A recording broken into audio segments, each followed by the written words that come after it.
கட்சி பொதுவாக ஒரு அழைப்புண்டு அவங்களுக்கு விடுத்திருக்கு. இலங்கை தமிழரசு கட்சியினுடைய சின்னத்திலேயும் பேரிலேயும் தான் தமிழ் தேசிய கூட்டமைப்புன்றது பேரளவில் இருந்தாலும் கூட தமிழரசு கட்சியுடைய சின்னத்திலே தான் கோவிந்தன் கருணாகரனாரும் பாராளுமன்ற உறுப்பினராக இருந்தவர். இலங்கை பாராளுமன்றம் கலைக்கப்பட்டு 10வது பாராளுமன்றம் கூடுவதற்கான அந்த தேர்தல் நடைபெறுவதற்கான ஆரம்ப வேலைகள் தற்பொழுது அனைத்து கட்சியிலும் முன்னெடுத்து கொண்டிருக்கிறார்கள். அந்த அடிப்படையிலே கடந்த ஞாயிற்றுக்கிழமை எங்களுடைய இலங்கை தமிழரசு கட்சியினுடைய கடந்த சனிக்கிழமை எங்களுடைய இலங்கை தமிழரசு கட்சியுடைய மத்திய செயற்குழு வவுனியாவிலே நாங்கள் கூடி சில தீர்மானங்கள் எடுக்கப்பட்டது. அந்த தீர்மானங்களுக்கு அமைவாக எதிர்வரும் பாராளுமன்ற தேர்தலிலே இலங்கை தமிழரசு கட்சியானது வீட்டு சின்னத்திலே போட்டி போடுறதுன்றது நாங்கள் ஒரு தீர்மானமாக எடுக்கப்பட்டது. அத்தோடு சேர்த்து தமிழ் தேசிய கூட்டமைப்பிலே இருந்து பிரிந்து சென்றவர்களையும் நாங்கள் அழைப்பு விட்டிருக்கிறோம். அந்த தமிழரசு கட்சியுடன் இணைந்து வந்து தேர்தலில் போட்டி போட சொல்லி. எதுவாறு இருந்தாலும் இலங்கை தமிழரசு கட்சி மட்டக்களப்பு மாவட்டத்திலே போட்டி போடுறன்றதை எங்களுடைய கட்சி அந்த தகவலை வெளியிட்டதுக்கு பிற்பாடு பெருமளவான இளைஞர்கள், பல துறைகளை சேர்ந்தவர்கள், சுகாதாரத்துறையை சேர்ந்தவர்கள், கல்வித்துறையை சேர்ந்தவர்கள், வர்த்தகர்கள், இளைஞர்கள், பெண்கள், இவ்வாறு பலர் எங்களிடம் தாங்கள் தேர்தலில் போட்டி போடுறதுக்கு விரும்புகிறதாக விண்ணப்பங்களை தந்திருக்கிறார்கள். எதிர்வரும் ஒரு சில நாட்களுக்குள்ளே இன்னும் பல விண்ணப்பங்கள் எங்களுக்கு கிடைக்கும் என்று எதிர்பார்க்கின்றோம். இந்த விண்ணப்பங்களை ஆராய்ந்து மட்டக்களப்பு மாவட்டத்திலே இம்முறை ஒரு சிறந்த வேட்பாளர் பட்டியல் ஒன்றை இலங்கை தமிழரசு கட்சியினுடைய வீட்டு சின்னத்திலே முன்னிறுத்த வேண்டும் என்றது மட்டக்களப்பு மாவட்டத்தினுடைய இலங்கை தமிழரசு கட்சியினுடைய தலைவராக நான் இந்த இடத்திலே சொல்லலாம். ஏனென்று சொன்னால், இன்று நாட்டை பார்த்தீங்க என்று சொன்னால் ஒரு பெரும் செய்தி ஒன்றை இலங்கையிலே வாழும் அனைத்து மக்களும் சொல்லியிருக்கிறார்கள். அதான் அந்த செய்தி என்னென்று சொன்னால், ஒரு ஊழலற்ற, மோசடி இல்லாத, நேர்மையான ஒரு எதிர்காலத்தை நோக்கி போகக்கூடிய அரசியல்வாதிகள் தான் தேவை என்றது மிக தெளிவான ஒரு செய்தி ஒன்றை இலங்கையிலே வாழும் மக்கள், அனைத்து மக்களும், மூவின மக்களும் தெரிவித்திருக்கிறார்கள். மக்களுடைய மனநிலை அவ்வாறு இருக்கும் பொழுது நாங்கள் மக்களுடைய மனநிலையை புரிந்து கொண்டு எங்களுடைய வேட்பாளர்கள் பட்டியலும் அந்த பொதுவாக இலங்கையிலே இருக்கும் அந்த நிலப்பாடுக்கு நிகரான இல்லாட்டி அந்த நிலப்பாடை வெளிப்படுத்தும் வகையான ஒரு பட்டியலாக இருக்க வேண்டும் என்றது என்னுடைய நிலப்பாடு. அந்த வகையிலே தமிழரசு கட்சியிலே சேர்ந்து எங்களுடைய வேட்பாளராக வர விரும்பியவர்கள் எங்களை தொடர்பெடுக்கலாம். நாங்கள் ஆராய்ந்து நாங்கள் சிறந்த வேட்பாளரை நாங்கள் நியமிப்போம். அதே போல தான் கிழக்கு மாகாணத்தை பொறுத்தளவிலே இன்று ஒரு சில கட்சிகள் தாங்கள் கிழக்கு மாகாணத்திலே அனைத்து மாவட்டங்களிலேயும் போட்டி போடுறதாக தெரிவித்திருக்கிறார்கள். மக்கள் மிக கவனமாக இருக்க வேண்டும். குறிப்பாக அம்பாறை மாவட்டத்தை பொறுத்தளவிலே கடந்த பாராளுமன்ற தேர்தலிலே அம்பாறை மாவட்டத்தில் நாங்கள் ஒரு பிரதிநிதித்துவத்தை இழந்திருந்தோம். அந்த பிரதிநிதித்துவத்தை இழக்கிறதுக்காக காரணமாக இருந்தவர்கள் ஒரு சிலர் ஒரு கூட்டாக பார்த்தோம் என்று சொன்னால் எங்களுடைய மக்கள் விரோத செயல்பாட்டில் ஈடுபட்டவர்கள் தான் கடந்த பாராளுமன்ற தேர்தலிலும் அந்த பிரதிநிதித்துவத்தை விளக்கும் வகையாக செயல்பட்டார்கள். கல்முனை வடக்கு பிரதேச செயலகத்தை பிரதானமாக வைத்துக்கொண்டு அம்பாறையிலே ஒரு பிரதிநிதித்துவத்தை இழக்க வைத்தார்கள். 5 வருடங்களாக அந்த தரப்பினரால் எதுவும் அம்பாறை சேர்ந்த தமிழ் மக்களுக்கு செய்ய முடியாத ஒரு சூழல் தான் இருக்கின்றது. கல்முனை வடக்கு பிரதேச செயலகம் ஒரு புறம் வைத்தாலும் கூட கடந்த 5 வருடங்களுக்குள்ளே திருக்கோயிலே இலுமினைட் அகழ்வு பிரச்சனைன்னு சொன்னால் அதை நிறுத்தினது எங்களுடைய தமிழரசு கட்சியை சேர்ந்த கௌரவ பாராளுமன்ற உறுப்பினர் கலையரசனும் அவருடன் இணைந்து நானும் தான் அதை நிறுத்தியிருந்தோம். அதே போல தான் நாளடி வம்புலே இராணுவ முகாம்கள் புதிதாக காணிகளை எடுக்கும் பொழுது இராணுவ முகாம்களுக்கு புதுசாக காணிகளை எடுக்க போகும்பொழுது அதை தடுத்தது நாங்கள் தான். இதை போல எத்தனையோ உதாரணங்களை நாங்கள் சொல்லலாம். இவர்கள் வாக்கை பிரித்து எடுத்தவர்கள் அந்த தேர்தலுக்கு பிறகு அந்த மாவட்டத்து பக்கம் இல்லை மாகாணத்துக்குள்ளே நாங்கள் காண முடியாத ஒரு சொல்லிதான் குறிப்பாக பேர் குறிப்பிட்டு சொல்ல போனால் கருணா அவர்கள். இன்று அவருடன் சேர்ந்து அவருக்கு அடுத்தபடியாக அந்த தமிழ் மக்களுடைய விரோத செயலில் ஈடுபட்ட புல்லியான் அவர்கள் இன்று இந்த தேர்தலில் அவர் அம்பாறையிலே போட்டி போடுறதாக சொல்லி இம்முறை அம்பாறை மாவட்டத்தில் மீண்டும் ஒரு பிரதிநிதித்துவத்தை இழக்கிறதுக்கான செயல்பாடுகளை செய்ய வேண்டும் என்று அவங்க நினைக்கிறார்கள். ஆனால் இதிலே அம்பாறை மாவட்டத்தில் இருக்கும் எங்களுடைய தமிழ் உறவுகள் இதுக்கு அனுமதி அளிக்க போகிறதில்லை. பிரதானமான தமிழருடைய பிரதானமான கட்சியான தமிழரசு கட்சியினுடைய வீட்டு சின்னத்தை அம்பாறை மாவட்டத்தில் இருக்கும் தமிழ் மக்கள் ஆதரிக்கிறதினூடாக நிச்சயமாக இந்த முறை அம்பாறை மாவட்டத்துக்கு ஒரு பிரதிநிதித்துவத்தை நாங்கள் எடுக்கக்கூடிய சூழல் இருக்கின்றது. அதே போல தான் திருவண்ணாமலையிலே எங்களுடைய மறைந்த பெரும் தலைவர் சம்பந்தன் ஐயா அவருடைய இடத்தை எவராலுமே ஈடு செய்ய முடியாது. ஆனால் நாங்கள் சிறந்த ஒரு பட்டியலை திருவண்ணாமலை மாவட்டத்திலையும் நாங்கள் போடுவதற்காக எங்களுடைய கட்சி வேலை திட்டங்களை முன்னெடுத்து கொண்டிருக்கின்றது. அந்த வகையிலே நாங்களும் ஒற்றுமையை விரும்புகிறவர்கள் தான். அந்த அடிப்படையில் எங்களுடைய கட்சியிலிருந்து பிரிந்து சென்றவர்களை நாங்கள் அழைப்பு விட்டிருக்கிறோம் வந்து சேர சொல்லி. அவர்கள் இறுதி தீர்மானம் இதுவரைக்கும் சொல்லவில்லை. ஆனால் எதெப்படி இருந்தாலும் தமிழரசு கட்சியானது ஒரு சிறந்த பட்டியலை இம்முறை மக்களுக்காக முன்வைக்கும். இதிலே மக்கள் பார்க்க வேண்டிய முக்கியமான பிரச்சனைகள், இந்த மதுபான சாலைகளுக்கு அனுமதி பத்திரங்கள் எடுத்த பாராளுமன்ற உறுப்பினர்களை நீங்கள் இனி அனுமதிக்கக்கூடாது. பாராளுமன்றத்துக்கு நீங்கள் அவர்களை அனுப்பி வைத்தது மதுபான சாலைகளுக்கு எடுக்கிறதுக்கான கேள்வியை நீங்கள் கேட்க வேண்டும். மண் மாஃபியா, மண்ணை வைத்து இந்த மாவட்டத்தில் இருக்கிற வளங்களை அளித்தவர்களை நாங்கள் பாராளுமன்றத்துக்கு அனுப்பக்கூடாது. தங்களுடைய சொந்த உறவுகளுக்காக ஆயிரக்கணக்கான ஏக்கர் காணிகளை அபகரிப்பு செய்தவர்கள் அனுப்பக்கூடாது. வாகர போன்ற பிரதேசங்களிலே இறால் வளர்ப்பு, மீன் வளர்ப்பு என்ற பெயரிலே தங்களுடைய கட்சி ஆதரவாளருக்காக காணிகளை சுவீகரிக்கிற செயல்பாட்டில் ஈடுபட்டவர்கள் மக்கள் தெரிவு செய்ய முடியக்கூடாது. அதே போல தான் நாங்கள் பல வேலை திட்டங்களை நாங்கள் செய்திருக்கிறோம். கடந்த 5 வருடங்களுக்குள்ளே மட்டக்களப்பு மாவட்டத்தை பாதுகாக்கிறதுக்கு பல வேலை திட்டங்களை நான் தனித்துவமாக நின்று தனியொரு பாராளுமன்ற உறுப்பினராக நின்று நாங்கள் செய்திருக்கிறோம். மட்டக்களப்பிலே எந்த ஒரு ஆர்ப்பாட்டமாக இருக்கட்டும், எங்களுடைய எந்த ஒரு போராட்டமாக இருக்கட்டும், அது எங்களுடைய பங்களிப்போடு தான் பல போராட்டங்கள் நடந்தது. குறிப்பாக சொல்ல போனால் காணி அபகரிப்புக்கு எதிராக காரமுனையிலே மீண்டும் மீள்குடியேற்றம் செய்ய வந்த காணியாளர் உட்பட அனைவரையும் அந்த இடத்திலிருந்து நாங்கள் அனுப்பிவிட்டிருக்காட்டி இன்று காரமுனை எங்களுடைய கையை விட்டு மூறி இருக்கும். இன்று எங்களுடைய மயிலத்த மடு பிரச்சனை அனைவரும் தெரிந்த பிரச்சனை. அதையும் தாண்டிய பல பிரச்சனைகள் கெவிலியா மடு பிரதேசத்திலே சிவில் பாதுகாப்பு படையினரை வைத்து குடியேற்றம் செய்தபோது அதை நான் தான் தடுத்து நிறுத்தியிருந்தேன்.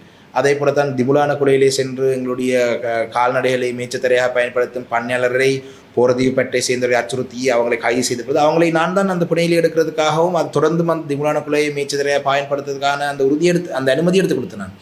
அதே போல தான் எங்களுடைய மீனவர்களுக்கு சார்பிலே பல போராட்டங்களை நாங்கள் ஈடுபட்டிருக்கிறோம். இந்த சட்டவிரோதமான மீன்பிடித்துறையை நிறுத்த சொல்லியிருக்கிறோம். விவசாயிகளுக்கு நஷ்டங்கள் வந்த பொழுது, விவசாயிகளுக்கு உரம் இல்லாமல் போன பொழுது, அந்த விவசாயிகளுக்கு உரம் வேணுமென்றதுக்கான பேச்சுவார்த்தையை ஒழுங்கு செய்து அந்த ஏற்பாடுகளை செய்து கொடுத்தவர்கள் நான் என்றதை நான் இந்த இடத்துல எந்த ஒரு தயக்கமும் இல்லாமல் சொல்லலாம்.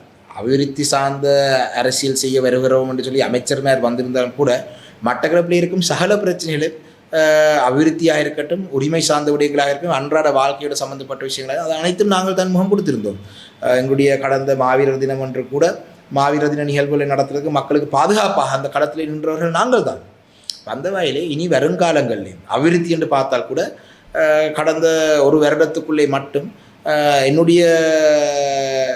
என்னுடைய முயற்சியினால் மட்டக்களப்பு மாவட்டத்துக்கு கிட்டத்தட்ட 50 கோடிக்கு அதிகமான நிதி ஒதுக்கீடுகளை செய்து அந்த வேலைகள் நடந்து கொண்டிருக்கு.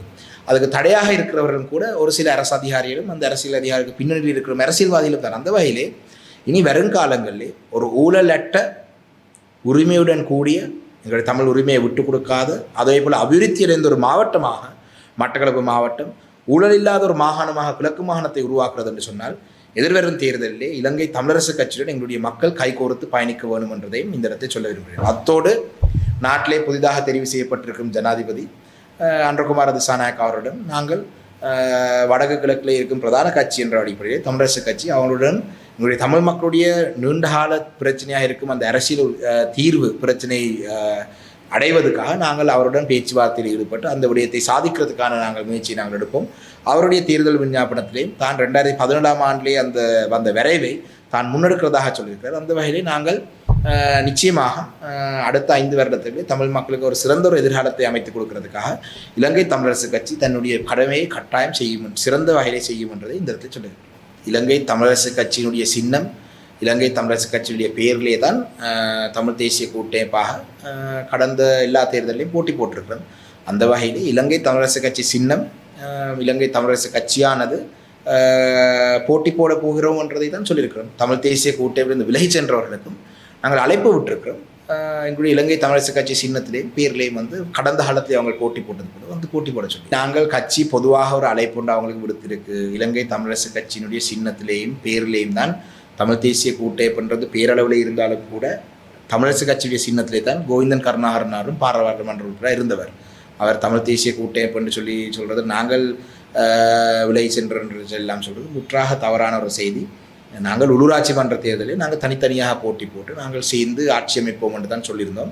அவர்கள் தான் தாங்கள் தனித்தனியாக போட்டி போட முடியாது, நாங்கள் கூட்டாக போகிற முடியல, அவங்க சேர்க்கக்கூடியவர்களை சேர்த்து அவங்க ஜனநாயக தமிழ் தேசிய கூட்டமைப்பு தான் அவங்களுடைய பேர். அவங்க ஜனநாயக தமிழ் தேசிய கூட்டமைப்பாக அவங்க இருக்க போகிறாங்க, அது அவங்களுடைய விருப்பம். ஆனால் நாங்கள் தமிழ் மக்களுடைய எதிர்காலத்துக்குரிய நன்மையை கருதி வீட்டு சின்னம் அனைவருக்கும் தெரிஞ்ச சின்னம், எங்களுடைய தமிழ் மக்களால் ஏற்றுக்கொள்ளப்பட்ட சின்னம், அந்த வகையில் அவங்களுக்கு அழைப்பு விட்டுருக்கிறோம். அதை விட ஜனானுடைய கருத்து சொல்ல வேண்டிய அவசியம் இல்லைன்னு நினைக்கிறேன். உண்மையிலே புள்ளையானை பேட்டியோ வியாராதனை பேட்டியோ கதைக்கக்கூடாது என்று நான் மனதில் வைத்திருந்தேன் என்று சொன்னால், ஊழலற்ற தலைவர்கள் தெரிவாக வேணும், ஊழல் இல்லாதவர்கள் நாங்கள் தமிழ் மக்களை ஆதரிக்க வேணும் என்று சொல்லும் பொழுது அவர்கள் அந்த பட்டியலுக்குள்ளே வரமாட்டார்கள். என்றால் 4 வருடங்களாக ஊழல் தான் அவர்கள் செய்த ஒரே ஒரு விடயம். மட்டக்களப்பு மாவட்டத்தில் அபிவிருத்தி குழு தலைவராகவும் பிரதேச அபிவிருத்தி குழு தலைவராகவும் வியாழேந்திரன் அவர்களும் புள்ளியானவர்களும் இருந்து இதுவரைக்கும் ஒரு விடயத்தை கூட முடித்து வைக்கவில்லை. நான் அண்மையிலே கூட புதிதாக தெரிவு செய்யப்பட்ட ஜனாதிபதிக்கு பாராளுமன்றம் கலைக்கப்படுவதற்கு முன்பாக நான் கிட்டத்தட்ட 42 கோரிக்கைகள், தீர்க்கப்படாத பிரச்சனைகள், தொடர்ந்தும் இருக்கும் பிரச்சனைகளை அவருக்கு அனுப்பி வைத்திருக்கிறேன். மயிலத்தமடு மாதவனை பிரச்சனை பற்றி புள்ளியானவர்கள் ஒரு விடயம் கூட செய்யவில்லை. அவர் மயிலத்தமடு பிரச்சனையிலிருந்து தப்பி சென்ற ஒருவர். மயிலத்தமடுவில் இருக்கும் அந்த சட்டவிரோதமாக குடியேறினவர்களுக்கு முதலாவது நீதிமன்றத்தை வழக்கு வைத்து அந்த நீதிமன்ற உத்தரவை கொண்டு மட்டக்களப்பிலே போலீசாரிடம் கொடுத்து போலீசாரிடம் பேச்சு அவர்களை ஒரு சிலரை வெளியேற்றி அதையும் தாண்டி ஒரு சிலர் வெளியேறாமல் இருந்த பொழுது ஜனாதிபதியை வைத்து அந்த விடயங்களை அவர்களை வெளியேற்றி, உங்களுக்கு தெரியும் அம்பிட்டிய சுமன்றத்தின தேரர் எல்லாம் சிலையெல்லாம் கொண்டு வைத்தவர்கள். சிலையெல்லாம் எப்படி இல்லாமல் போனது என்ன, புள்ளியான் வந்து தன் தலையிலே வச்சுட்டு போனார். சிலையில் நாங்கள் தான் நகட்டிருந்தோம். இல்லாட்டி அதுக்குள்ளே வந்து ஒரு பௌத்த விஹாரம் அமைக்கிறதுக்கான எல்லா ஏற்பாடும் நடந்தது. அதை நாங்கள் தான் தடுத்திருந்தோம். அந்த பிரதேசத்திலே மேலதிகமான குடியேற்றம் நடத்தால் நாங்கள் தான் பாதுகாத்திருந்தோம். அதே போல் அதுக்குள்ளே சில குளங்களை கட்டுவது, சில பாதைகளை புனரமைக்கிறது முன்னாள் ஜனாதிபதி ரணில் விக்ரமசிங்கே செய்து நாங்கள் தான் செய்திருந்தோம். நாங்கள் செய்த விடயங்களை நான் தான் செய்தேன் சொல்ல வேண்டிய அவசியம் என்றால் மக்களுக்கு தெரியும். ஆனால் புள்ளியான் வியாழேந்திரனாக்கள் செய்ததும் தெரியும். புள்ளியானுடைய சேர்ந்த ஒருவர் பாலியல் துஷ்பிரயோகம் செய்து சிறையில் இருந்தவர். வியாழேந்திரனுடைய பிரத்யேக செயலாளர் இன்றும் சிறையில் இருக்கிறார் லஞ்சம் வாங்கி. அதே போல் அவர்களுடைய ஊழல் மோசடி மற்றவர்களுக்கு எல்லாருக்கும் தெரியும், ஊடகவியலராக உங்களுக்கும் தெரியும். ஏனென்றால் நாங்கள் ஒன்றாக சொல்ல வேண்டிய அவசியம் இல்லை. ஆனால் பிரதேச அபிவிருத்தி குழு கூட்டங்கள், மாவட்ட அபிவிருத்தி குழு தலைவர் பதவி, இராஜாங்க அமைச்சர் பதவியை வைத்து கொண்டு தாங்கள் பணம் சம்பாதித்து தங்களை சார்ந்தவர்கள் பணம் சம்பாதித்ததை தவிர மட்டக்களப்பு மாவட்டத்திலே சரி கிழக்கு மாநிலத்திலே சரி எந்த ஒரு பிரச்சனையும் அவங்களால் தீர்வு வைக்கப்படவும் இல்லை. எதிர்வரும் காலங்களில் தீர்வு கண்டுபிடிக்க முடியாது என்று அவங்க தெரிவு செய்யப்பட போகிறதில்லை. அவர்களை தெரிவு செய்கிற மக்கள் ஒருவேளை அவர்களுக்கு போடுற வாக்கெல்லாம் நான் சிறையிலே களி சாப்பிட வேண்டிய ஆக்களுக்கு போடுற வாக்காக தான் பார்ப்போம். ஏனென்றால் நான் சிறையிலே களி சாப்பிட வேணுமான ஆக்கள்னு சொல்கிறேன்னு சொன்னால் அன்றகுமார திசாநாயக்கவுடைய கொள்கைக்கு அமைவாக அவங்க நடந்து கொள்வார்கள்னு சொன்னால் ஊழல் மோசடியில் ஈடுபட்டவர்கள், ஈஸ்டர் குண்டுவெடிப்போடு சம்பந்தப்பட்டவர்களுக்கு அவர்கள் நடவடிக்கை எடுக்கிறதாக இருந்தால் இவர்கள் நிச்சயமாக சிறையிலே தான் இருப்பார். புதிய ஜனாதிபதி அவர்களுடைய அந்த அமைக்கப்பட்ட அந்த அமைச்சினுடைய செயலாளர்களை பார்த்தீங்கன்னா ரவி சினவிரட்ன அவர்கள் போலீஸ் தரப்பிலே ஒரு சிறந்த ஒரு உயர் பதவியிலே இருந்தவர். அவர் இந்த ஈஸ்டர் குண்டுவெடிப்பு விடயங்களிலே பல சந்தர்ப்பங்களிலே பேசின ஒருவர் தான் ரவி சினவிரத்ன என்றவர். அவர் இன்று பொதுமக்கள் பாதுகாப்பு அமைச்சினுடைய செயலாளராக இருக்கின்றார். அதே போல் ஷானியா அபேசேகர் அவர் அண்மையிலே ஒரு ஊடக சந்திப்பை வைத்து கோட்டா ஜனாதிபதியாக வந்ததுடன் பிரதமர் ஒருவரை நியமிக்கிறதுக்கு முதல் ஷானியா அபேசேகர் அந்த ஈஸ்டர் குண்டுவெடிப்பு விசாரணையை செய்த அந்த போலீஸ் அதிகாரியை இடமாற்றம் செய்துன்னு சொன்னார். அவரெல்லாம் என்பிபியுடன் தான் நிற்கிறார்கள். அந்த வகையிலே ஜனாதிபதி அவர்கள் நான் அறிந்த வகையிலே ஈஸ்டர் குண்டுவெடிப்பு சம்பந்தமான விசாரணைகள் தற்பொழுது ஆரம்பமாக இருக்கின்றது. அது அடுத்த ஒரு சில நாட்களுக்குள்ளே தீவிரமாக அந்த விசாரணை நடக்கும். அது மட்டும் இல்லை, மதுபான சாலையில் எடுத்து வடக்கு கிழக்கு எம்பிமாருடைய பேர் பட்டியலும் மிக விரைவாக வெளிவரும் என்றதை நான் நம்புகிறேன். இதிலே வடக்கு கிழக்கை செய்த தமிழ் எம்பிமார் இந்த பார் பர்மிட் எடுத்ததாக சமூக வலைத்தளங்களில் பெருமளவில் பேசப்படுறது எல்லாருக்கும் தெரிஞ்ச விடயம். எடுத்தாக்களை பேர் என்ன தெரியும், ஆனால் உத்தியோகபூர்வமாக அவர்களே அதில் வெளியிடும் வரைக்கும் நாங்கள் பார்த்து கொண்டிருக்கிறோம். அது நல்ல ஒரு சிறந்த ஒரு விஷயம். நான் உடனடியாக அதை செய்து அந்த ஊடகவியலாளரோட பேரை சொன்னீங்கன்னா என்னுடைய சத்திய கடதாசி உடனடியாக செய்து நான் அனுப்புறதுக்கு தயவு செய்து அவரோட பேரை சொல்லுங்கள். அதே போல தான் இந்த பார் பர்மிட் எடுத்தவர்கள் நினைக்கக்கூடாது இப்போ நடக்க போகிறது பார்லிமெண்ட் எலெக்ஷன். இது நடக்க போகிறது பார்லிமெண்ட் எலெக்ஷன். பார் எடுத்தவர்களுக்கு இந்த பாராளுமன்றத்தில் மக்களிடம் அளிக்கக்கூடாது. அதான் இறுதி செய்தி.